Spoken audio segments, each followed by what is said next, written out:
আলুঘাটি আলুঘাটি আলুঘাটি বগুড়ার বিখ্যাত আলুঘাটি। আজকে আমরা আলুঘাটি সম্পর্কে কিছু জানব। বাংলাদেশের উত্তরবঙ্গের হৃদয়ে অবস্থিত এক ঐতিহ্যের শহর বগুড়া।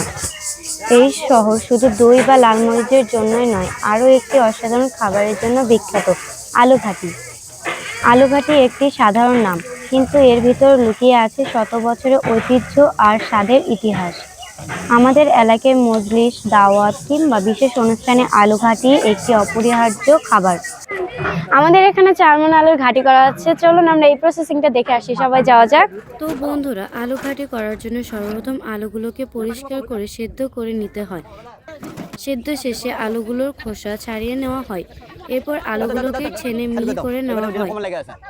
আলু ঘাটি রান্নার সময় সব থেকে মজার পার্ট হচ্ছে আলুর খোসা ছাড়ানো আর আলুগুলোর ভর্তা। তো গাইস, এখানে সবাই আলু ছিলাছিলি করতেছে। তো এটা কিসের জন্য আলু ছিলতেছেন? হ্যাঁ, আলু ঘাটি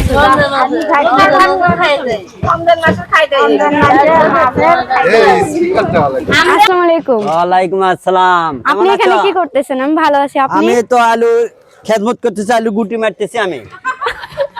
আলু গুটি না মারলে বড় গুটি থাকলে আলু স্বাদ হবে না। তো আলু ছোট ছোট সাইজের গুটি থোয়া লাগবে, তবে তবে আলু ঘাটি ভালো। ও, আপনি আলু ঘাটি আলু মারতেছি আমি।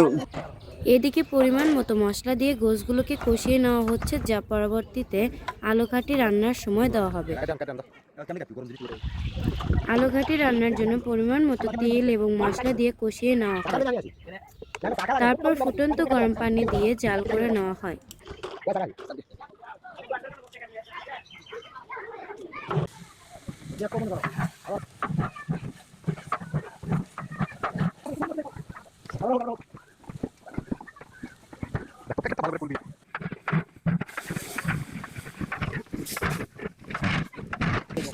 এরপর আগে থেকে কষানো গোশগুলো দেওয়া হয়। জাল করার সময় অনবরত নাড়াচাড়া করতে হয়। ভালোভাবে কষানোর জন্য প্রায় 30 মিনিট ধরে এগুলো জাল করে নিতে হয়। সব কিছু ঠিকভাবে কষানো হয়ে গেলে মিহি করে নেওয়া আলুগুলো ছেড়ে দেওয়া হয়।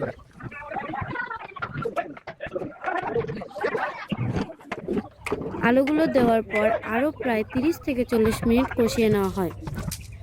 তারপর আলাদা করে ফুটন্ত গরম পানি বা ঝোল দিতে হয়।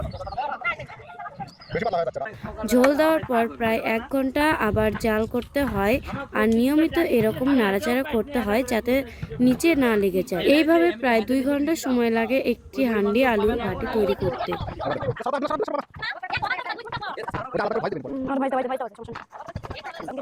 ফাইনালি আমাদের আলু ঘাটি প্রস্তুত। অবশেষে খাওয়া দাওয়ার সময় মজলিস বা বিশেষ কোনো আলুঘাটি পার্টি খাওয়ার সময় সাধারণত খোলা মাঠে লম্বা লাইন করে বসতে দেওয়া হয়। এখানে একটু ভিন্ন রকম হয়েছে। অতীতে আলুঘাটি খাওয়ার জন্য কলার পাতা ব্যবহার করা হতো, যা ভিন্ন রকমের একটি আনন্দ অনুভব করত। ঘাটি কেমন হয়েছে? বর্তমানে অন টাইম প্লেটের প্রচলন ঘটেছে। ঘাটি কেমন হয়েছে বলো? মাশাআল্লাহ মাশাআল্লাহ ভালো হয়েছে। ঘাটি কেমন হয়েছে? আমাদের এখানে 2 জন রাঁধুনি আছে যারা এই রান্নাটা সম্পন্ন করবে। চলুন আমরা তাদের কাছ থেকে জেনে নিই তারা কিভাবে এই রান্নাটা করবে। আসসালামু আলাইকুম। ওয়ালাইকুম সালাম। আছি ভালো ইনশাআল্লাহ। আজকে এখানে তো 4 মণ আলুর রান্না চলতেছে, তো বলা যাবে কি কি উপকরণ কিভাবে রান্না করতেছেন আপনি? এখানে সর্বপ্রকারের মেডিসিন মানে মশলা দিতে হয়। সেটা হলো 1 নম্বর হলো জিরা লাগবে 250 গ্রাম, সাদা এলাচ লাগবে 50 গ্রাম, কালো এলাচ লাগবে 100 গ্রাম, তারপরে দালচিনি লাগবে 50 গ্রাম, লং গোলমরিচ 10 গ্রাম, তেজপাতা পরিমাণ মতো একটু দিতে হবে। এই পর্যন্ত এই 1 মণ আলুর মরিচ কাঁচা মরিচ দিতে হবে 1 কেজি, আর গুঁড়ো মরিচ দিতে হবে 300 গ্রাম নিম্ন,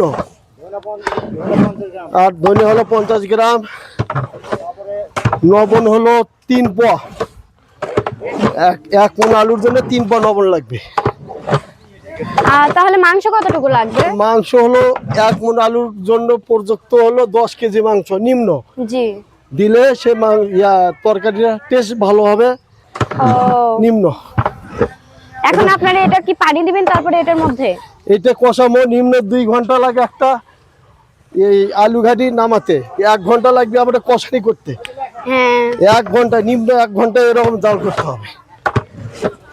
2 ঘন্টা কষানোর পরে পানি দিবেন, পানি দেওয়ার না, পরে 1 ঘন্টা 1.5 ঘন্টা কষানোর পর পানি হবে।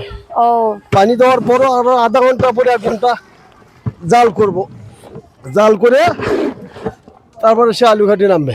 বগুড়াবাসীর দৈনন্দিন জীবনে এই খাবারের বিশেষ স্থান রয়েছে, এমনকি বলা হয় আলুঘাটি ছাড়া যেন বগুড়ার খাবারের আসরই অসম্পূর্ণ। সময়ের সঙ্গে সঙ্গে এটি শুধু বগুড়ায় সীমাবদ্ধ থাকেনি, এখন এটি দেশের বিভিন্ন স্থানে ছড়িয়ে পড়েছে। এমনকি বগুড়ার ঐতিহ্য তুলে ধরতে আয়োজন করা হয় আলুঘাটির এই উৎসব। অবশ্যই কমেন্টে জানাবেন আপনি কি কখনো বগুড়ার আলুঘাটি খেয়েছেন। ভিডিওটি যদি আপনাদের সকলের ভালো লেগে থাকে অবশ্যই লাইক, শেয়ার আর ফলো করতে ভুলবেন না।